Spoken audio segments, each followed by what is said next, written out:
Hey, where you been? Joined a cult.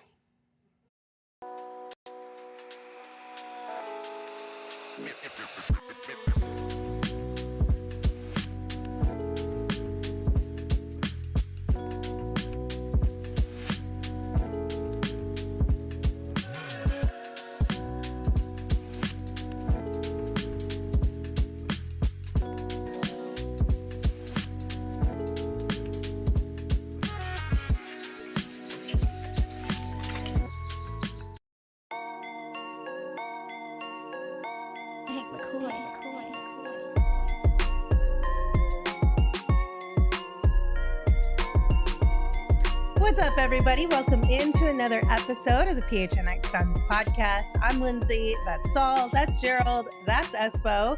Shout out to everybody who is here with us early and already in the chat. Make sure you hit that thumbs up button here on YouTube. How you guys doing? Good. I mean, I didn't join a cult, but I'm doing all right. I mean, I have a cult you can join if you're interested. Is it yours? We're not joining yours. Haven't I already done that? It's a fun cult. I'm telling you, guys are going to have a great time. Is there such thing as a fun cult? Yes, this one would be super Name fun. one. This one that I'm talking about. It will be super fun. I promise you. Haven't we been part of Lindsay's cult for the last 3 years? You've been like on the edge, but I'm trying to bring you into the inner circle. I don't You know feel. what I'm I saying? feel like if you actually had a cult, it's definitely one of those things that could go sideways real quick. No, it would Like be just all so of a sudden you came in, you're fun. like, you know what? You're all done. No, it would be so fun. I'm telling you. What's You the, guys are all invited to join my cult. too, What if is you want to. fun? what's to the you? color of the Kool-Aid in your cult? I don't know. What color do you want it to be, Gerald? I'm a woman of Purple the or- people. She What says purple or orange? whatever color gets the job done. whatever your heart desires, Gerald. Okay. Welcome to the darkest timeline. Okay, now that we've gotten that out of the way, let's go ahead and talk Suns basketball, shall we? Yeah. We've shall. got the season just around the corner. So now is the best time to take a look at areas where players on this team can and need to get better for this upcoming season to be even more successful. And Gerald, you wrote an article at gophnx.com with even more details, so everyone be sure to check that out. We're not going to go through every single player here, but they are all there. Mhm. So again, that is gophnx.com. We're going to start with Jusuf Nurkic. Let's do it. Obviously, we've talked about this one a lot. Mhm. It's the finishing for our guy Nurk. Stat number 1. Nurk shot 60% at the rim, which ranked in the 15th percentile among centers, according to Cleaning the Glass. Yeah, it's not great. And if you look at his career stats on that same page, he's never shot better than 63% at the rim or ranked better than, I think, the 34th percentile there among centers. So, yeah, it's not good. Cleaning the Glass takes out garbage time shots, which can boost a player's numbers a little bit. But we've talked about this a lot with Nurk, and as much as people talk about the defense and stuff, he tried on that end. Like he gave good effort on that end. It's the finishing that if you have a big man who's rolling and you feed him the ball and defenses they don't have to commit fully to you because you can't finish those buckets, that really cramps your spacing. And so this is one of the tougher ones where I don't know if it gets better this year. Well, I mean, you literally did just say that he's never shot better than that, right? 63% is... So I would say no. the one way to make it better is get him more like wide open looks without defensive routing. That's the one way it sounds like is, Right. hey, Nurk, just dunk it, please. Yeah. Maybe a point guard or two can help. You that. really want that gravity of KD, Book, and Beal to be so damn big Yeah. that there's no choice but to leave him wide open underneath because it's a better shot. Hey, Tyus Jones, can you get a double team because Nurk's gonna need it? Okay, listen. Ted brings up a really good point. Mhm. Skinny Nurk might be able to jump higher because there's less to get off the ground. I mean, hopefully, maybe. Is it Listen, the it could jumping or is it just the hands putting it in the basket? But if you get closer to the Listen, basket, no. maybe it'll make it a little bit easier How close for can you. do you want to be? On top of that, The yeah. guy was at the rim. What else do you want? I mean, I guess maybe he could dunk better as a lighter guy. Maybe That could be a solution. I think hopefully the skinny Nurk points to a change in mindset. Because I think one of the biggest things with Nurk when you watch his layups, especially when they're contested, when he's going through contact, is he tries to draw contact first. He's trying to like put his shoulder into somebody and then flip the ball up, draw a foul call. And he's so focused on that physicality aspect of it that he loses the touch in the process. He loses his balance. He loses his handle. That's one of the things that I feel like just focus on the shot itself. I'll see that and I'll raise you this instead. Maybe he got skinny because he thought it would really accentuate the flopping a little bit more for him. And so he would get more calls. Yeah. Maybe he's about to lead the league in free throws. I mean, listen, I'll take one or the other, but we can't have both. Yes. Right? So you either commit to the baiting and you get to the line more, or you need to leave it behind and you need to finish better. We can't have both. We've seen that song and dance multiple times. You got to pick one or the other this year. Every time I've ever watched Nurk, my first and only thought is always, you've got to be better at shooting the ball at the rim than you are. And it just seems like you pointed out, he was just far too distracted with all the other things that were going on around him in order to focus and finish. And sometimes it means you need to add something else to your game, down low, around the post, a pump fake, a spin move, something, instead of just trying to bait a foul call and throw up every single time and come up with a 60% shooting percentage. That's got to be much, much better. Gerald, I got it figured out. What? If you're not taking attempts near the basket, you can't have a problem finishing. So he's just going to shoot threes. We got pick and pop he's Nurk coming. He's just going to stand out there and he's gonna become more Brook Lopez than we thought he was going to be. Well, see, I know you're bringing this up as a joke, but I'm glad you kind of did, because a lot of people are expecting that like what Bud did with Brook Lopez is what's going to happen here with Nurk. And I'm sorry, guys, but Brook Lopez, like he had a decent 3-point shot before Budenholzer. Nurk, I don't expect that to be the case. And I do think like it's one of those things that the openness, the shot quality at the rim can only go up so much. The B-ball index put him in the 74th percentile in terms of rim shot quality. So not elite, but still good enough to be a better finisher at the rim than he was. What was DA? That's a good question. I can look that up. But oh DA my gosh, Gerald, I can't believe you didn't have that in terms of his rim shot quality last year. I imagine it was probably around the same, just because DA gets good shots at the rim, but also those younger Portland guards might have made it a little bit more challenging than he was used to with like CP3. I guess I should have rephrased myself. I meant the year before with the Suns. Like, how did he fare with KD and Book around the rim, and what was that effectiveness versus what Nurk had? Not because I want to compare the two, but just more to see how effective can you possibly be, because we know DA was pretty good around the rim. He was a very good finisher around the rim. I'm going to say this: if Coach Bud turns Nurk into Brook Lopez, he deserves Coach of the Year this year and next year without even coaching next year. That's what I mean. His bonus better be huge. Yo, if he turns Nurk into Brook Lopez, we're going to the ship. 1,000,000% we're going to the finals. Like, listen, I get that we have to have our expectations lowered a little bit when it comes to what Coach Bud can do with Nurk in terms of like the Brook Lopez type, but I still do think that Bud can pull the best out of him. So I don't think that there's not a step forward that he can't take. I think under Bud, he can absolutely take a step forward. Absolutely. And to answer your question, Saul, last year in Portland, DA was in the 92nd percentile. The year before here in Phoenix, DA was in the 100th percentile in rim shot quality. So best you can get. He was getting some pretty good looks at the rim. There you go. Thank you, Chris Paul. They need to do better for Nurk then. Get him quality looks. looks. Nurk didn't have Chris Paul.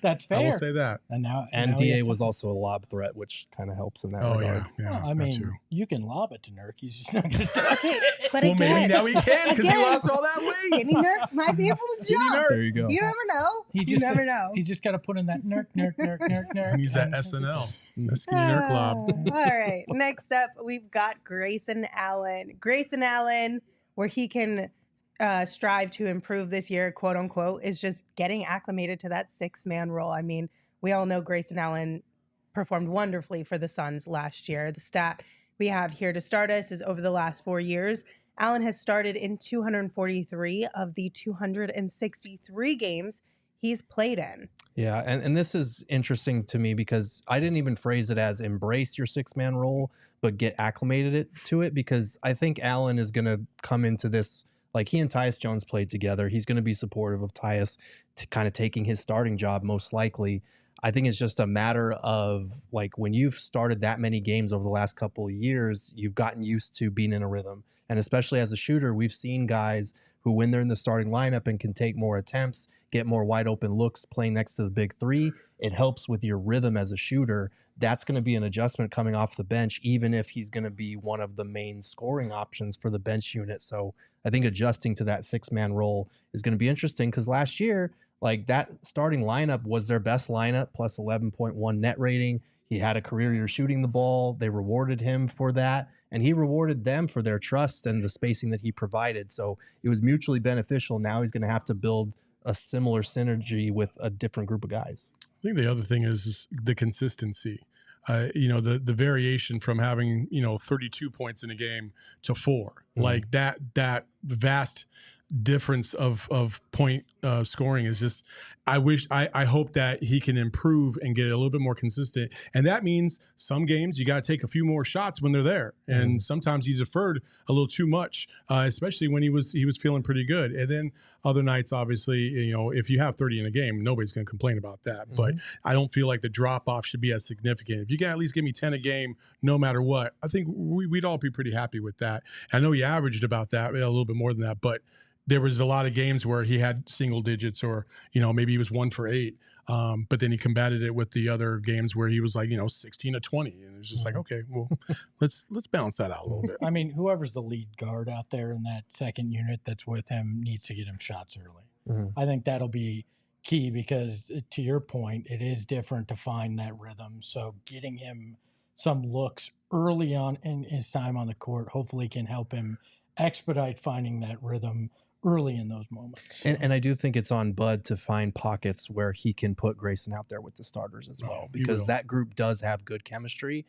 Maybe it's not your starting lineup, maybe it's not your closing lineup, but you should try and get your most comfortable group out there just a little bit so Grayson can get some shots up too. Well, yeah, because I wonder how much of a difference that will make him not playing with those guys as often this year. How that will impact his not only attempts, but his efficiency as well. But I mean, I think we might be overthinking this just a little bit. We're thinking about this in terms of like 5 in, 5 out kind of thing, instead of, he's going to be the first guy off the bench without a doubt. Like, he's going to come in for either Book or Beal, maybe even sometimes KD, and they'll just rotate another position player down to take KD's role, right? And so, how many minutes is he really not going to play with one of those 3 superstars? I would probably say maybe 4 to 6 at the most in totality that he would play with just straight bench guys. So I don't think it'll be that vast of a difference. Yeah, I think that's certainly a fair point, but it's not hockey rotations. You're not going to see that. So hopefully that gives him some comfort. Also, we know he's jacked this year, so maybe he's going to go to the rim a little bit more and dunk on guys too. Fake that 3 and head into the paint. As long as he flexes afterwards. That's what the people want. I mean, honestly, if you're going to get in the gym all summer and get yoked, you may as well. Like, that's kind of a missed opportunity. You just, like, for what then? And he did it because he's a first-time dad. He just didn't want a dad bod, right? He's about to have his first kid. So. I mean, I suppose.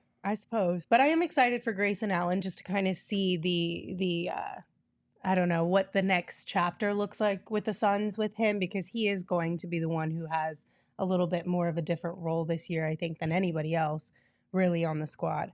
But he'll be our sweet baby angel forever. Ain't that right, chat? Ain't that right? Listen, you guys, we got a lot of events coming up over the next couple of months. The best place to stay up to date with all these events is gophnx.com. There's an events tab with all the information that you could ever want. We've got takeovers and watch parties, and of course, the Cardinals crew taking Miami with True Fan Travel. It's going to happen October 25th through the 28th. You're going to be able to watch the Cardinals take on the Dolphins on October 27th, and it's going to be an absolute blast. If you want to join the PHNX Cardinals crew and take Miami, head to truefantravel.com/trips to get all the information and to book your spot today. On the other side, we will continue having this conversation. We'll talk about Kevin Durant next. But first, whatever the moment, it is never ordinary at Bet365. Bet365 has 90 million users worldwide. Bet365 also live streams 780,000 events every single year. That's an insane number for our friends at Bet365. And right now, they want to hook you up if you are a new customer and let you choose your own adventure. So all you have to do is create an account with Bet365. Sign up using the code PHNX365, deposit $10, and then you get to choose either a bet and get offer where you place a bet of $5 or more and you get $200 in bonus bets, or a first bet safety net offer where you can place a bet up to $1,000. I'm dying. And if your qualifying bet loses, you will receive a matched refund in bonus bets. Which one of you slipped me the Kool-Aid? So download the Bet365 app today. Use code PHNX365 when you sign up. Choose your offer and find out why. It's whatever the moment. It's never ordinary with Bet365. Join the Bet365 cult today.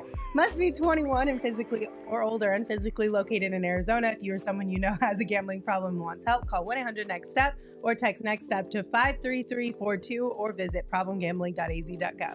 I am not dying because this is Sanderson Ford country. And here we don't cough. All right. And I'm going to tell you about what they've got going on over at Sanderson Ford. I love them. I love the Ford vehicles that they've got. And they've got a big payoff right now, like 0% financing on a new 2024 F-150 Escape Edge Explorer and their Expeditions. I'm in the market for an SUV, and I will be looking at our friends at Sanderson Ford to make that happen because there's no hassle, there's no pressure, there's no nonsense. And that's what I'm looking for when I buy a car. So I recommend you shop the Sanderson Ford playoff payoff sale right now with that no hassle, no pressure at all. They're giving you the big payoffs like 0% financing. And right now you can get 36 months OAC through Ford Motor Credit, up to $3,400 in rebates on that F-150 XLT. Now, I can't drive a truck because I'm far too short and look not good in a truck. But you'd look great in an F-150. You should go do that. Get that 0% financing for 36-month OAC from Ford Credit. See dealer for details. What's that percent financing again? It's zero. Okay. Zero. Zero. All right, let's talk about Kevin Durant and his turnovers. So Kevin Durant had 244 turnovers, and they led the Suns. Sorry, let me just start that over again. Durant's 244 turnovers led the Suns by 66 and accounted for 21.1% of the Suns' 1,156 player turnovers. Yeah, and he, him being healthy contributed here, but he had the 7th most turnovers in the NBA, including the 2nd most lost ball turnovers and the 11th most bad pass turnovers. And this is one that when I was watching back all these turnovers, it really stood out to me how a player of his caliber will just it's so weird, inexplicably kind of lose the ball on his own. Like he'll go up for a jump shot, have created the space, everything looks good, and then it just kind of flies out of his hand. Turnovers are going to happen. Sloppy mistakes are going to happen. It happened to everybody on the Suns team, and KD was by far not the only one doing this. But for a player of his caliber who's going to see the defensive attention that he sees on a night-to-night basis, he's got to be a little bit more responsible with the ball, because it wasn't just like he's getting double-teamed left and right, and that's how the turnovers are happening. Some of them were just getting stripped. Some of them were just bad, lazy passes, which was an epidemic for this team. So he's kind of got to lead the charge on that front. I know he's a high usage player and that happens, but just being even 5 to 10% better would make a huge difference. Yeah, you could have called him the bakery last year. That's hell of a lot of turnovers that he produced. But look, I think part of it is, again, I know we don't think that a point guard is going to fix all problems, right? Mm-hmm. But he had to initiate a lot last year, which I don't think he'll be in that position as much. So hopefully that'll cut down on some of that. But again, when you have a guy like Kevin Durant, you have to accept some of that too, because you want the ball in his hands. You want him to try to make a play. I just would prefer for it not to be the 7th most in the league. No, I agree. But when you look at the guys ahead of them, all within that kind of same bucket, right? You got Luka leading the league, 282, Domantas Sabonis, Wemby, Giannis, Paolo Banchero, and then LeBron James. And then right underneath KD is Anthony Edwards. So it's kind of one of those things where it's like when you are that caliber of a player, sure, there might be some outliers in here a little bit, but you're going to have the ball in your hands a lot more. You're also going to get the opponent's best defender thrown your way. It's kind of a natural thing. It's just, but like you said, 5 to 7% better, we'll take it. This is a genuine question, and I'm not trying to be weird about this. Have you ever shaken Kevin Durant's hands? Oh, they're massive. Yeah. No, but like, how did they feel? How did they feel? Oh, like were they buttery? soft? Or like, were they little... soft or were they kind of rough? Were they like, because, and I only say this, and I'm kind of curious because I've seen Kevin Durant like with his hands just kind of out in space, right? And it, to me, it looks like they're a little tight. And this, I'm going somewhere with this, folks. Okay. And I could be wrong. And KD, if I'm wrong, then I'm wrong, and I'm sorry. But sometimes I genuinely believe, like, maybe a little bit of lotion, soften those hands up, and he might, the ball won't slip, because what happens is your hands, when you get into a cold environment, which on the court, it can be a little cold, and I know he's warmed up and stuff like that, but sometimes people's hands are just cold naturally, and that makes your skin a little slick, you know, and so pump faking, sometimes you'll lose the ball. That's what I kept seeing from him when he would like go to like either go up for a shot or go to pass, and that ball just slipped out. I'm like, that was the first thing I thought of. And I was just like, just kind of curious, like, did he have dry hands? If he had dry hands, then lather up, buddy. So he just That's all you got to do. A little bit of like a gooey consistency. Sure, I don't give a shit. Like, They give him stick 'em. like Give him something. Yeah, don't they make like a shot little... a little top. Shit. Yeah. You just put it on like this part, right? Because you just use your fingertips for. I'm just saying, like, we got to be strategic of where we put the. Yeah, well, listen, you got to lotion up before the game, like an hour before the game. Let it soak in, and then you're good. You've seen the ankle photos, so yeah. That's my concern. Yeah. Oh my god. Here's the thing. I feel like you went to the Eddie Johnson school of how to put on a basketball uniform. The baby oil, get that slick, look good in that uniform. Listen, this is a process, folks. Like, I like some guys put on the powder, right? Because their hands get so wet that they have to put on the powder. Right. KD, I don't think I've ever seen KD put on powder. It's because he doesn't need it, because his hands are just naturally dry. I think I would almost guarantee that they're just naturally dry. And so, I'll be honest, you brought up a point I had never thought of before. Lotion up, baby. Let's go. This is a great question to ask. Lindsay, Ask did Kevin they Durant. have a team dermatologist? I do not remember. You know, I'm sure they do. To be honest with you, I'm sure they do. Do they need him on the bench? I don't know. KD, if you put on lotion before the game and you still have this problem of turnovers, then I'm sorry. Yeah. But I tried. Listen, if you tried a lot of different things, but you haven't tried that, you're welcome. Can I ask something stupid? Sure. I mean, why Yes, not? black people like lotion. No, I love lotion. No, that's not where I was going, but okay. Thank you for the insight. Wouldn't putting lotion on your hands be the exact opposite of what you want to do so it's not slick? Or are you saying apply it early enough to soften? Better skin regimen You're setting early yourself on, up for failure right? on this, right? Listen, lotion in moderation is okay. Too much lotion is never a good thing. So don't have it on the bench. Do it before the game. You got to just put a little dollop. Okay. A little dime, little. You seem the expert, so I had to ask the question. The people want to know. All right, well, we figured out the issues here. We Lotion. solved all the problems. We did it. Katie's going to be an absolute beast when it comes to handling the ball this year. 0 turnovers. There you go, You heard it here Jurgens. first. You're welcome. Next up, our guy Josh Okogie. I heard lotion as well. We just need Josh Yeah, maybe on that elbow to because he be can't get it okay extended fully. No. at shooting threes. And this hurts my heart so much because I was fully on the bandwagon.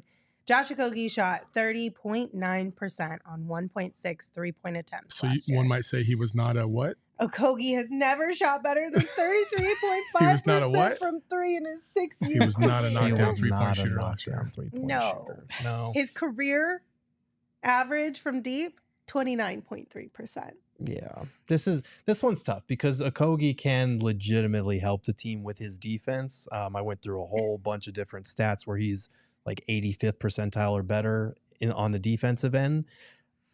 but you got to be able to hit threes at like even a 35 to 36% clip, like even league average or just below league average to stay on the court. And his best year was like 33.5. Yeah. And that's just, it's not good enough to stay on the floor. And especially in the playoffs, like you can't have a situation where you're playing 5-on-4 and the defense is just leaving you wide open time after time because A, you're not going to make it, or B, you're not even going to take it. That was some of the frustrating thing last year, was a lot of times he would hesitate and he just wouldn't shoot it. And it's like, you kind of have to take those, at least get a shot up, because Jo struggles to finish around the rim too when there's contact. So you got to be able to do one or the other. If he wants to stay on the floor, just 35%. Does he benefit from an offensive system that I think everybody's just going to have the green light more often, where you don't overthink it? Because last year it really felt like he was just starting to overthink it with how his time started to shrink playing time wise and everything. I don't know that it'll fix the problem, but 33% ain't exactly a world beater, you know? I don't know what Jo does in the offseason, but I just know that if it ain't 3,000 threes a day, that's going to be a problem. Because I think what you saw happen last year was he did start off fairly well, and then all of a sudden the bottom dropped out. And when the bottom dropped out, I guarantee you it was a lot of it was mental from the year before, because that was what everybody else was pointing out. Like, he's got to be a better 3-point shooter. So you get back to this last season, and then it starts to happen. You're like, oh, no. But you can't do anything about it. And so I do wonder if, sometimes if you put in so much ridiculous repetition, then it just becomes a habit, and you just kind of lose sight of some of the negative things that might happen. But that's the number one thing. He's such a good defender that's how bad his offense had been, that he couldn't even be playable at times. And that's really sad, because we all love Jo. Yeah, and I would hope too that maybe like the change in head coach would alleviate some of that mental block, right? If he was having issues dealing with watching his playing time just kind of slowly shrink away, having a new coach who clearly, and a front office, they clearly believe in him. They've told him that if they didn't, they would have let him go this offseason. Right. But they worked hard to bring him back for a reason. They've said publicly, privately, I'm sure, how much they value Josh Okogie. And I know Coach Bud is probably very curious to see defensively how he can utilize him this upcoming season. So I would hope that would at least help alleviate some of the mental block, that like it's literally a fresh season because you even have a new guy in charge. I hope Coach Bud is the type of guy that gets on him for not taking an open shot than he is just kind of just letting it go through the process, right? Like, have you guys ever coached like any level of basketball? I always taught like the run and gun kind of style. And if somebody was wide open, I don't care if they were the worst 3-point shooter in the world, I would yell at them because, listen, that's a good shot. I don't care. Take the shot. That's what we're here for. We're going to work on this as the season goes along, and by the end of the season, you're going to be much better. But if you don't take the shot now, you're never going to improve. And so I hope Coach Bud is kind of following that kind of same mindset of like, listen, you're a good shooter. You just got to shoot it and stop thinking about it. Just go. I asked this half sarcastically, but could it benefit him from having Ryan Dunn there as well, another guy that isn't the most efficient, so he doesn't feel the pressure of, I'm the worst guy at doing this on the team as well? Also, he's got a partner in crime who will work out with him for 2 hours after every practice every day, just shooting threes. I mean, the shame factor of being that bottom rung guy, I don't know if maybe you feel mentally you're like, okay, I'm not the only guy that has had my struggle. I mean, I get your point. Yeah, either that or like, oh man, I don't know. It kind of gives me taking a test vibes. Where like you're taking a test and you're like, you kind of know the information, but you kind of don't, but you don't want to be the last one. And then somebody gets up and you're like, and immediately you start panicking. If Ryan Dunn starts hitting threes, then JO's going to be like, oh shit, I got to hit my threes now. You know what I mean? Yeah. It could backfire. Sorry. I didn't mean to cuss. Gerald, you did mention earlier finishing around the rim too and driving to the basket, and that being an area where Jo could also see some improvement. I feel like it's similar with Nurk, where you're trying to do too much as far as like drawing the foul and getting the bucket. With Jo, I feel like sometimes he can't decide how he would like to get to the basket. Yeah. Like it's like, when you want to say two words at one time and you accidentally end up blending the two words and make up a new one. No. I feel like he does that, but with the way he's trying to get to the basket. Yeah, no, I feel like he can go full bore, like head down, downhill, drawing contact, and then sometimes he'll like slow up and try and do this like Euro step type move in slow motion to get a shot, and it winds up looking like a weird kind of fadeaway shot. And I think he just needs to go and draw contact. Like, he's an athletic dude. He can get up there. That's the thing, is like, you got to be able to finish at the rim, or you got to be able to knock down threes in this league to be playable offensively. And right now he struggles in both those areas. Yeah. Fingers crossed for you, Josh Okogie. I've been on the Josh Okogie wagon for a minute, and I would like to continue. Hopefully we can add a few additional people to our squad this year too. Yeah. All right, next up, this is a three-fer. We're going to talk Monte Morris, Mason Plumlee, and Damian Lee. And the key here is availability, staying healthy, because we got Monte Morris missed 49 games recovering from a quad injury last year. Mason Plumlee missed 36 games with a sprained MCL. And then, of course, Damian Lee missed the entire season with a meniscus injury that was a lot worse than I think anybody had expected it to be. I love that we took the picture that makes him look like he's shocked at all these injuries this year. I mean, I wanted to find something more specific for each of these players. I was trying to avoid the availability thing with as many of them as possible, because, like, yeah, we only got 40 games out of the big three. That matters. But with these three in particular, like Damian Lee, just being out there and being able to spread the floor, that might give him a window into playing time, especially if somebody gets hurt or misses a few games. And then Plumlee and Morris, like, if they just are healthy and go back to the players they were before last season even, they'll be able to do their jobs for the Suns team, because they don't need to be anything flashy coming off the bench. They don't need to play outside themselves. They kind of are what they are, with Plumlee being 34 and Morris being 29 now.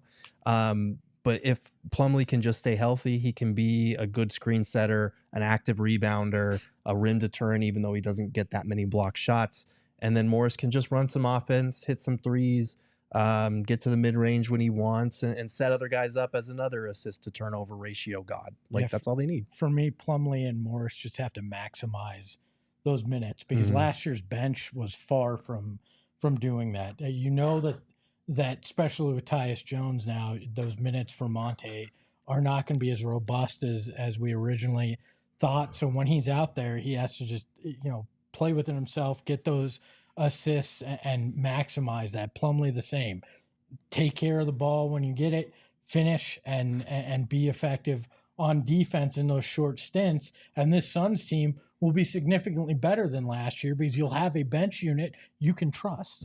I don't know what to expect from Damian Lee, even obviously healthy, but I don't know what to expect, because I do feel like they've added a little bit more depth on their bench. And so where is Damian Lee going to find his minutes, and when is he going to find his minutes? And obviously we'll see that, but can he return to the form that he had the season prior, where, he was one of the best 3-point shooters in the league? But even then, towards the second half of the season, he started to drop off a little bit, and you couldn't really rely on him as much as you would like to. And so I'm very curious to see what his role is going to be as we move forward, because the other two, you don't really know what you're going to get from them, but you're hoping, based on consistency and what they've proven in the past, that you're going to get a relatively high level of play for what they can provide. Damian Lee, I don't know. Well, you would hope it would be similar to what we heard from Monte Morris and Mason Plumlee's former team media personalities, like at Summer League. They all spoke very highly of them as far as what they were contributing until the injury. Right. And then it was just a matter of getting back from that injury. Mason Plumlee maybe coming back a little bit too soon, things of that nature, right? So you would hope with all three of them, D. Lee included, is that there is a return to form entirely when it comes to their play before they had to deal with any of these injuries. But D. Lee is the one that concerns me the most, because it was the most drastic of an injury. Mentally, that's going to be hard. Yeah, it'll be hard for him to crack the rotation, just coming off not playing a full season, getting back to, being third in the entire league in 3-point percentage. That was already going to be a tough bet going into last year. And there's a lot more depth in the backcourt between you got Morris and Grayson Allen coming off your bench now, Royce O'Neal, Like, he can play the 3, the 2, the 4. It's going to be hard for him to find minutes unless somebody gets injured. But the hope for him is that, like, after all the shit he went through last year, he was very open talking about the mental health and depression aspect of not being able to play. The hope for him is that he can just get back out there and maybe get an opportunity to knock down some threes at some point. Yeah, I think he's Grayson Allen insurance. If Grayson has any small injuries, you can still get some of that 3-point shooting. But I think he and J.O. are going to battle situationally for minutes. Do I need a defensive guy? I'm going to give J.O. that short stint. Are we trailing and we need some instant offense? I'm going to give Damian Lee the opportunity, but I don't think those are a lot of minutes for either of those guys. They're going to be few and far between. Well, you're also not even throwing in, like, okay, you don't technically have to go with a 2. You can go with a bigger wing on the outside. So you throw in Ryan Dunn, and what's his role going to be? And I could easily see Ryan Dunn, if he starts to connect at a decent rate from 3, taking both of those guys minutes without a doubt. Well, and that's without Bull. Bull. You know what I mean? So and that's both the good and the bad thing, right? I think what the Suns did in the offseason is they addressed some issues, but they also added length, and that length provides a lot of versatility 2 through 4. And so those guys that maybe were kind of slotted at the 2-3 position, well, now you just added 2 other dudes that could really play a variety of different positions. And if they play up and above their level, then they're going to take your minutes. So what I love about this now is that there is no preconceived notion that you're going to run into training camp and everything's going to be all good. Like, you better bust your ass. You better have improved in the offseason, and you better be able to contribute something to this team. Otherwise, there's the bench. You'll be sitting right next to all of us. Well, Ashley pointed it out in the chat. They said, love that we have competition for spots now. Yep. Like, that's big. It speaks to our depth, one, and it keeps everybody's kind of like on their toes. You got to continue to work throughout the season. You can't get complacent, or there's another guy who is ready to come in and take your spot like that. Yeah. Ted Offensive brings up another name, Jalen Bridges. Does he get an opportunity at some point? Like, there's a lot of guys that are battling for an opportunity in the same kind of window, throughout the year. So I see shaking your head. It's all on Jalen Bridges, and you're probably right. Most of that opportunity will come in the G League, but there's a lot more guys. This isn't the Saban Lee's getting a lot of minutes anymore. To be fair, I have shaken my head before, and I have been wrong. So and we shouldn't overlook the fact that, like, last year, one of the biggest issues with Bradley Beal was availability. If Beal goes out, suddenly Grayson's starting, and you're looking at someone to come in off the bench at that 2 spot. If you need shooting, Damian Lee's probably your best bet now. So it's not impossible that we see a domino effect if Beal misses more time or if Book goes down. They do have a lot of versatility there at the 2 and the 3 spots, but it's really just going to come down to what Bud wants and what Bud needs from who is available. Gerald, you forgot, though, this is the Beal-a-sance. We're hoping. This is the comeback. You hope that but you it have to have happen. a break glass in case of emergency kind of plan, just in case, too. No, Bradley Beal's going to be the MVP of the league. Let's do it. Oh, okay, Kevin Garnett. I'm kidding, but he's gonna have a much better season. Totally. All right, everybody, buckle up, because up next, we're hopping on the bowler coaster. But first, get ready for the season ahead with quality shades built to last from our friends over at Shady Rays. They've got you covered with premium polarized sunglasses that will not break the bank. Shady Rays is an independent sunglass company offering a world-class product rated 5 stars by over 300,000 people. Their shades are durable, they've got crystal clear optics, making the perfect choice for all outdoor adventures, and they probably even have a pair in your favorite team's colors. Plus, they got you protected, right? If your shades ever go missing or take an unexpected hit, you don't have to worry about it because Shady Rays has the most insane protection in all of eyewear. Every pair is backed by their lost or broken replacements. And exclusively for you, Shady Rays is giving out their best deal of the season. Head to shadyrays.com. Use code PHNX for 35% off polarized sunglasses so you can try for yourself the shades rated 5 stars by over 300,000 people. Look, are you looking for new flooring? I got you covered. Our friends at Empire Today give you a shop at home convenience. You don't want to have to leave your house to shop for flooring. You can shop at home with them and find the right product for your needs. And it's the best place to get new flooring. There's a lot of copycats, but nobody does it like our friends at Empire Today. They can't beat the quality, service, or speed. They won't promise to have the lowest prices, because anyone who does that is putting flooring in your home that they wouldn't put in their own. And you don't want somebody to put flooring in your house that they wouldn't have in their own house. So make sure to check out our friends at Empire Today. They have their own warranties, so if an issue does arise, you'll just call Empire and they'll service all the warranties themselves. No third parties to deal with. So schedule a free in-home estimate today. All of our viewers and listeners can receive a $350 off discount when you use the promo code PHNX. Restrictions apply. See empiretoday.com/PHNX for details. All right, you guys ready to hop on the roller coaster? Let's do it. Even though, isn't this kind of like the opposite of a roller coaster, like consistency? That's what don't we're we hoping love the for. ups and downs? We I'm just want kidding. a straight up. With That's Bobo, a crappy roller coaster. right? I don't We want a are roller talking coaster. about consistency. So the Suns went 18-6 when Bobo played double-digit minutes last year. Fucking Frank Vogel. And Gerald, Yeah. how did he do in those games? Yeah, in those games, Bull put up 8.3 points, 4.8 rebounds, just under a block in about 16 minutes per game, shot 64% overall and 51% from three. So you're telling me the key to unlocking the Suns is playing Bobo more? Maybe. That's the thing. So. That's the thing that gets lost in the stat, and what a lot of people I understand the frustration with Frank Vogel in terms of the inconsistent opportunities that Bull was given, but some of those matchups were not good for Bull.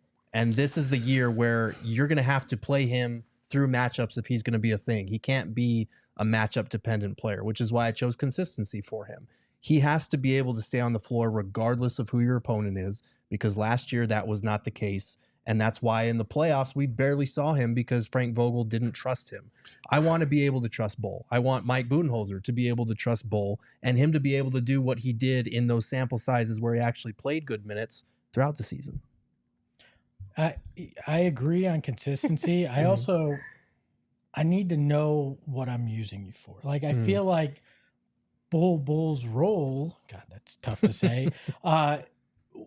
They didn't quite know. It's like, this guy's a Swiss Army knife. He's going to do a little of everything on the court, but what is my purpose of putting you in? What are you going to go out there and do for me? Is it you're going to be a big who hits threes at a high clip? What is the role on this team? Because you are deeper now, and I think you need guys specialized in certain things when you're bringing them in. So what am I going to get from you, which is consistency in life? I think that's pigeonholing Bull. Like, I know where you're going with the matchups. I do. However, there were so many instances all year long where there was opportunity to play Bull despite the matchups. You know, there was opportunities where other guys were just not bringing it that night, and you just kept running with them. And I'm like, well, listen, if you're already just going to run us into the ground and take the L, you might as well throw a Bull and give him those opportunities against what we would consider difficult matchups for him. So that way he can continue to learn and move and grow, because he was, to me, he was one of the bright spots of last season. He certainly surpassed just about everybody's expectation in terms of what he was going to provide.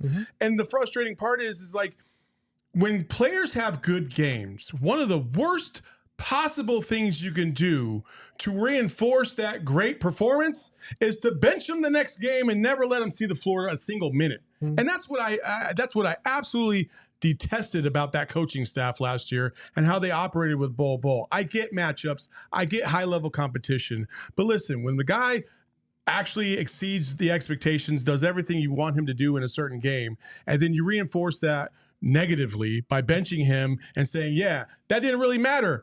That's just such a subpar, poor message to send to a player. And that's what I would like to see. And I think we're going to see that more with Bud, is the consistency of rewarding that good effort by giving him the opportunity to reinforce it without assuming that he's just going to be trash another night. Well, and that's what I'd like to see avoided this year. And I think that will help with his consistency along with that. If he's able to perform at a good level, let him keep running out there. He's going to learn. He's going to get better because clearly he fed off of some of the things that the other players like Kevin Durant gave to him. I do agree with you. I will say, playing devil's advocate a little bit here, we're in such a win now mode and everyone is constantly talking about the window. Do you take that risk with a guy like Bol? I think, or do you take what you think is the quote unquote safer route by putting somebody else in there during those bad matchups? I mean, he lost 32 games last year. I'm not saying it was correct. I'm just asking. They wanted to bring him back. They were very high on bringing him back, and they were worried that they weren't going to be able to because they thought he had played at above of that minimum level, earned a new contract. They were able to do so. So that tells me they are invested in his development, regardless of whether they see him as a long-term project or someone who can help them next year. I do think last year was different, though. I think this year you give him consistent minutes from day one and see what you have. Last year, when he started getting his minutes, he didn't get his first opportunities really until December, because when they did put him in spot minutes early on, he was bad. Like, he was terrible. We can't forget that or rule that part out. Once he gained his confidence and started getting minutes, then he started to get in a rhythm, and then he got injured, and that took him out for a few weeks. And then by the time they went back to him, that's when kind of we saw Vogel would go to him one night and then not go to him. So that really was frustrating, because it was like, okay, he finally worked his way back from injury. He comes in, he does some of the similar things we saw him doing before he got injured, and now you're kind of messing with his minutes based on matchup. So that was frustrating, but it is something we're going to have to be wary of, because if he does go against those certain matchups that are troubling for him and he struggles, you're going to have to, as a coach, understand, okay, we got to either play him through this and be able to get through it, or we're going to have to go in a different direction, because come playoff time, we need to know that we can rely on this person. And I think there's guys that are given minutes and there's guys that have to earn minutes. And I still think Bol is a guy that has to earn minutes. He has to prove it when he's out there. You give him the opportunity. When he does, to your point, Saul, you give him that opportunity again the next game and see. And if the matchup doesn't play well once he's on the court, you adjust and go from there. But that's also like, I would love to have been in the locker room, or at least been able to hear the types of things that Coach Vogel would say to Bol, right? Because I'm sorry, you guys know this, just being around me, like sometimes you got to call the baby ugly, right? And so if I was Frank Vogel, I would have gone up to Bol and be like, listen, this is a really bad matchup for you, in my opinion. Now, if I give you a couple minutes, just know that those minutes are going to be very, very limited. And if I don't see what I need to see, then I got to pull you out and I got to put somebody back in there. But did he do that? I don't know if he did. To me, I don't think like he really gave him those opportunities to be able to flounder or excel. Like, and I want to see a little bit more of that. I think Coach Bud would do that. I really do. Like, just everything I've heard from Coach Bud, I have heard from other players and other people that have been around Coach Bud. He seems like the type of guy that is going to tell you like it is, and it might not be the prettiest thing, but at least you know where you stand and where you need to improve and to keep going and get your opportunities and take advantage of those opportunities. So I don't, and again, I will also say this, like I completely agree with the matchup problems, right? But when you're getting dog walked and you're down 3-0 in the playoffs, I don't care. Everybody's a matchup problem right now, so you might as well throw them out a little bit more. Fair, 100%. I'm team consistency for Bol. I didn't think I was going to get loud today. All around. His performance. Once we had Bol, I knew somebody was going to get loud about it. So. We love Bol. I just want to see him excel.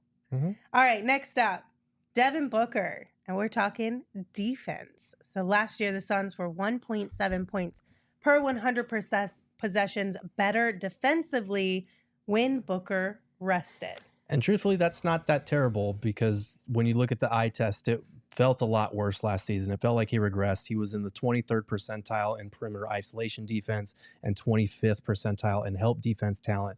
Those are metrics from the B-Ball Index. Not very good. Those more back up what I was feeling like I was watching with Book last year. And there is some hope in this regard, because we saw like 1 or 2 seasons ago Book be a really good defender, an above average defender. And that's what they're going to need this year, because you're starting 6'1" Tyus Jones, 6'4" Bradley Beal, and Devin Booker is probably going to be guarding more wings than even last year. You're going to need him to be a little bit more like the guy that we saw in the Olympics, who was taking primary defensive matchups, who was embracing them. We don't want Devin Booker to be a lockdown defender. We don't want him to be a role player on offense. Obviously, he's going to have to do a lot more than that, be closer to the 27 points per game scorer. But the hope is, without putting as much of the onus on him to score and facilitate, and putting him off the ball a little bit more, he can conserve energy for the defensive end, because that's where undoubtedly they need him better this year. I'm sorry, you can't ask a guy to be your point guard, so your best passer, your best scorer, your one of your top defenders, all these things, and expect everything to be at the highest of levels. There's only a handful of guys who have ever done that in the game at all levels, and been a primary ball handler with it as well. So I think having him not have to have that load lets him focus again more on defense, like you're saying, and it puts him back in a passable defensive spot, which is all you need. You just don't need him to be a liability. You just need him to be good enough. Yeah, I mean that list of players that can do all that is very, very few. I mean, yeah, it's rare, because even the greats have something that they weren't exactly the best at, right? And when you're putting all that together, I honestly, right now, I can't even think of a single player that was tremendous defensively, like a star defensively, star offensively, and also a team facilitator at a high level. Like, can you guys think of a single player that was kind of like that? Maybe Jason Kidd, maybe Gary Payton for a very small. But Jason Kidd wasn't a high volume scorer. No, maybe Scotty. No, Scotty was close. Scotty, when Michael was gone, right? Yeah, but he wasn't your primary ball handler in that situation. He was a little bit, yeah. He's as close as you're gonna get, though. Yeah, and LeBron in his earlier years, probably close to that. Yeah. MJ to a certain degree, but not as much on the facilitation part. Yeah, that's kind of where I kept going. I mean, like, that's an impossible thing to ask of Devin Booker. And hey, listen, he handled it as best he could, and he did, fairly well. And I honestly do think the Olympics, we talked about this today on Outside Shots. I think the Olympics, what that highlighted was Devin Booker obviously has so much talent around him at the Olympics, so it's not the same. But I think he felt so comfortable in that role that I do think we're going to see a different version of Devin Booker. And I think we're going to see the best version of Devin Booker this year, not only from on the court, but even the leadership angle of that, because I think he garnered so much respect in Paris from guys that obviously knew what he was all about, but from us on the outside, and when I say us, I mean everybody outside of the state of Arizona, realized, like, damn, I had Devin Booker all wrong this whole time. And I think that means a lot. And I think Devin Booker's going to raise his level this year. I think the Phoenix Suns, their caliber of being a championship contender went up after the Olympics, not because of anything else, but besides Devin Booker just finding that thing, that it. Because I think I didn't know if Devin Booker was ever going to be able to be a top 5 MVP type caliber player. I kind of felt like I saw a glimpse of it in the Olympics, and I think that he can take that and put it to this NBA season. Completely agree. I mean, I'm just really looking forward to seeing. I think he's going to win MVP. Yeah? Let's do it. Just like Bradley Beal. You're just going to name everybody? Yeah. MVPs. Tyus Jones, MVP. I mean, hey, if you name the entire league, you can't go wrong. You can't be wrong. You'll be right once, at least. I don't know. I'm excited that Book has point guards around him. Again, not because I think you desperately had to have a point guard, but just because I think it lets him play more freely. And I think Book plays best when he's playing free. He's not in his head about anything. He's just out there doing whatever his job is for that specific game or league or tournament or whatever you want to talk about, if you want to bring in like the Olympics or anything else. And I think that's when he's at his best. Right. When you just let him thrive. Just put him in attack mode, put him in kill mode, let the playmaking stem from that instead of putting him in a spot where he has to read the defense and make a decision. Okay, this play I'm going to do this play I'm going to do that. It puts him in a more natural spot that I think he's spent most of his career in. And I think that's what's best, especially now that you have a guy that can get it to all three of them the hope is that Just that hold helps. up. Let him cook. Exactly. Exactly. Well, and we've seen every offseason when he goes in with a focus, which I think defense coming off that Olympics run is probably that focus. He ups his game that next year in that area. So I expect we see a much different Devin Booker on the defensive end. I actually think the Suns are going to have, for the first time in NBA history, a three-way tie for MVP. So I mean, that would be really cool. I'm so excited. How's that for overreacting, linking ball? Last thing I had for you guys, we're not going to go into Tyus Jones, Bradley Beal, or Royce O'Neal. Those are all in the article. I went into more detail in the article as well on all these other guys. So if you want to check it out, go to gophnx.com, become a diehard, because this is a diehard only article. It is well worth your money. It is. I read it today, and I am a smarter basketball fan for it. So, Gerald, once again, putting in the hard work so you don't have to. Also, when you become a diehard, not only do you get to read this article from Gerald, but other articles from him as well. But you also get a hat or t-shirt of your choice upon signing up from our locker. And you get access to the Die Hard Only Discord, which is super fun too, as well as discounts on events. We'll talk about Devin Booker's leadership here in just a second, but I brought up events. Some of those events are going to be happening with our friends over at Gila River Resorts and Casinos this Sun season, and no one does it better than Gila River Resorts and Casinos. They've got 4 locations around the valley: Wild Horse Pass, Lone Butte, Bequiva, and Santan Mountain, and you can experience the best that the valley has to offer with over 4,500 slots and live table games, or one of their amazing sports books. You will find an unprecedented level of entertainment and excitement that you won't find anywhere else in the desert, because they've set the bar so high. And like I said, we'll be hosting events and watch parties for both the Suns and the Cardinals there this season, so stay tuned for all of that. But you do you at Gila River Resorts and Casinos. Visit playatgila.com for more details. Are you looking to get into a Suns game this year, maybe a Valley Suns game? You want to get into a D-backs game for the back half of this season, the stretch run?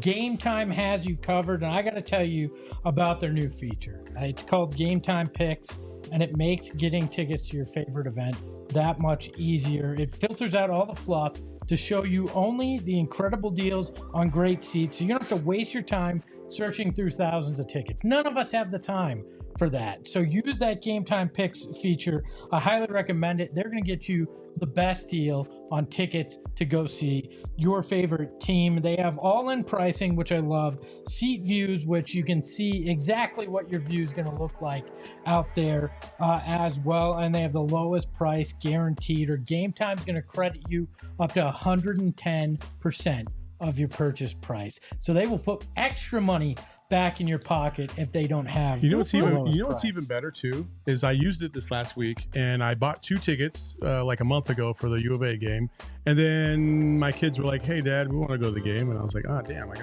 gotta get 4 tickets." So I put them back on Game Time, and they sold real quick. And then I was able to use that money and just pay for more tickets. Just the turnaround on that was so fast, and it was awesome. So, yeah. So like Saul, take the guesswork out of buying tickets, and that's what you do with Game Time. Download the Game Time app, create an account, use the promo code PHNX, and you're going to get $20 off your first purchase. And in some cases, that'll just cover the entire ticket price. Terms apply. Again, create an account, redeem the code PHNX for $20 off. Download Game Time today. What time is it? Game time! Hoop! All right. Well, so you brought up Devin Booker's leadership coming from his Olympic experience. Charles Barkley also talked about Book's leadership on the Bill Simmons podcast. Here's what he said. Player. He was perfect on Team USA. He's been the best player on a finals team, right? That was 3 years ago. Yes. But the whole dynamic of the team changed when KD and Bill came there. Yeah. You know, so now they got to have leadership. He's got to take the leadership role, because I think he's reluctant because people assume that KD's the best player. I said, but your best player don't have to. Kevin has said he doesn't want to be a leader. He just want to play basketball. And I challenged Booker last year, and they got mad. I said, Suns don't have any leadership. They don't have a style of play. And they got mad, which I don't care. But I said, it's got to be Booker. He's going to take a serious leadership role, because people are going to maybe it'll happen. people gonna listen to him because he's a great player, but he's got to become more of a leader, got to be more of a vocal leader. All right. How are you guys feeling about the leadership conversation this time around? I think it's good. I think it's necessary because we saw what happened last year, and I think it's necessary because I feel like Devin Booker learned from it. I really do. I that's based on nothing that I've heard. I just feel like Book would take that to heart and realize like that ain't happening again next year. Like we wasted such an opportunity this year. We cannot allow that to happen. And I think he's going to do something about it. Now, what that looks like, I don't know, but I do think that he will be a little bit more of a vocal leader. He's the team captain, like for lack of a better word. He is. He's the face of the franchise. And I think he's going to take a little bit more of a substantial role in outwardly being the leader of this team. Yeah, because I think we heard a lot anytime we would ask about leadership on the team from Vogel or from anybody else. It was always pointing to Devin Booker as, yeah, he's the leader in our film sessions. He's the leader on the court. We heard him barking at, I think it was Chimezie Metu who committed that turnover one time and didn't run back. Like he does do it, but you're right. It needs to be more outward. It needs to be more visible, unquestioning, like this is our guy. This is our leader. And I think after last year, I think that he did take that to heart and learn from it and is going to implement that going into this season, because I think he understands that like this window with this current iteration is running out. I think he understands better than anybody how fast a roster can change and how cyclical the NBA is in terms of 1 minute you're on top, the next you're on the bottom. I feel like this is year 10 for Devin Booker. Like he's not young anymore.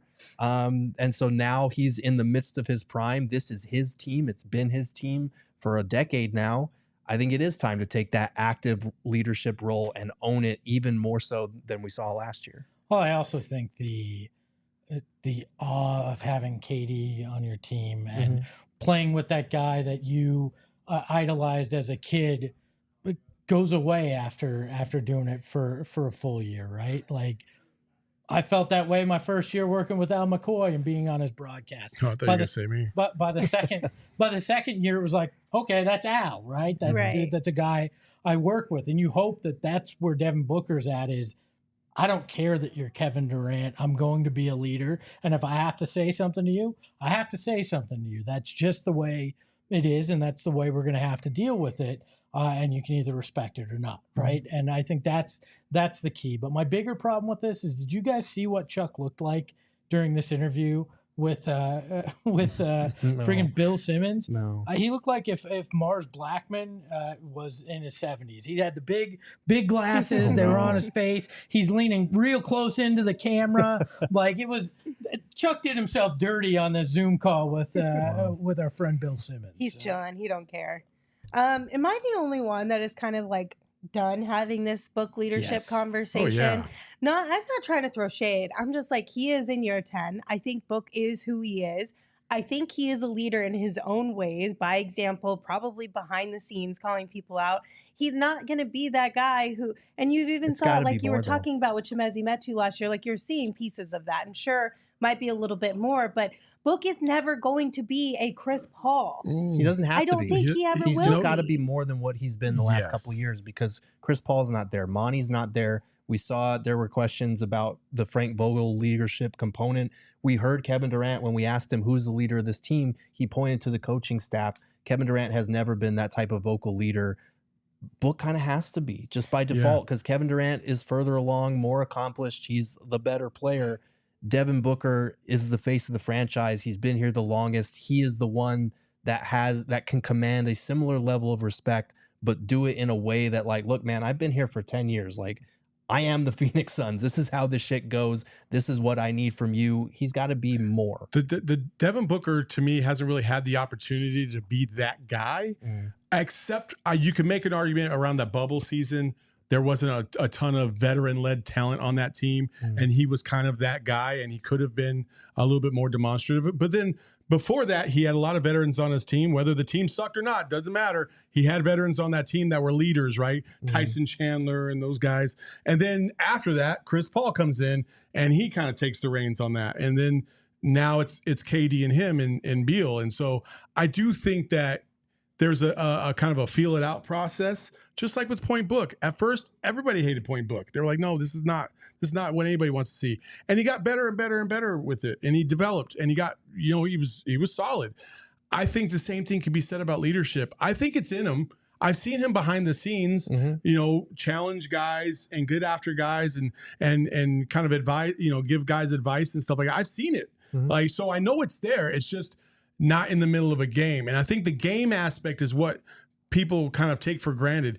It is a little different when you're in front of 17,000 people and you don't want to show up your teammate or embarrass them. And you have a guy like KD that's on your team, and you're trying to make sure that, you approach him the correct way, but you also don't, turn him off. And so there's just this delicate balance that you have to really, go about your business with, that I think he's learned, and I think he's going to be much, much better for it. And I would love to hear those conversations, like with a LeBron or even Steph. I think I would love to know if he spoke to Steph about how did you handle a guy like KD coming to your team and, approaching him.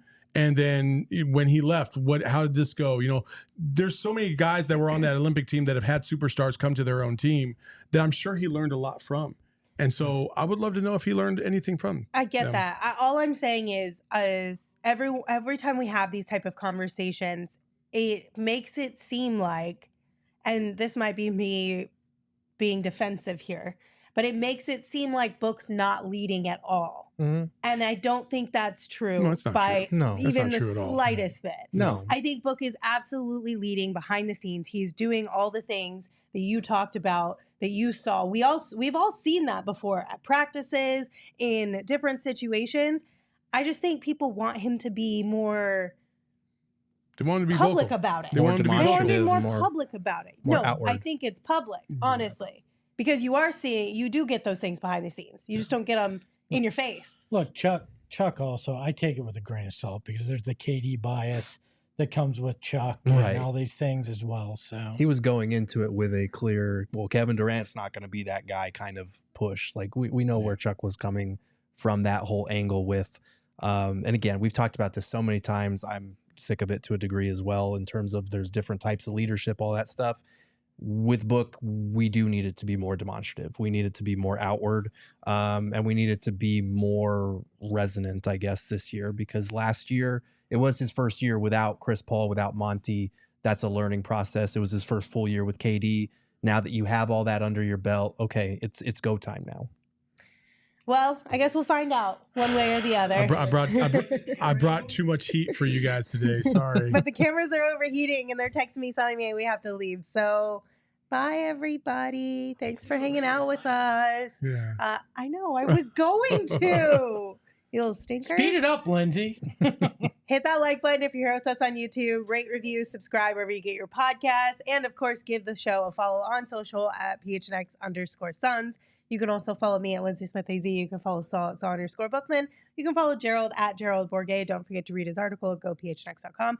And you can follow Espo at Espo. Espo, take us home. Screw the temperature outside. There's nothing hotter than the four of us. Ahoy, hoy. We all silly like the mayor.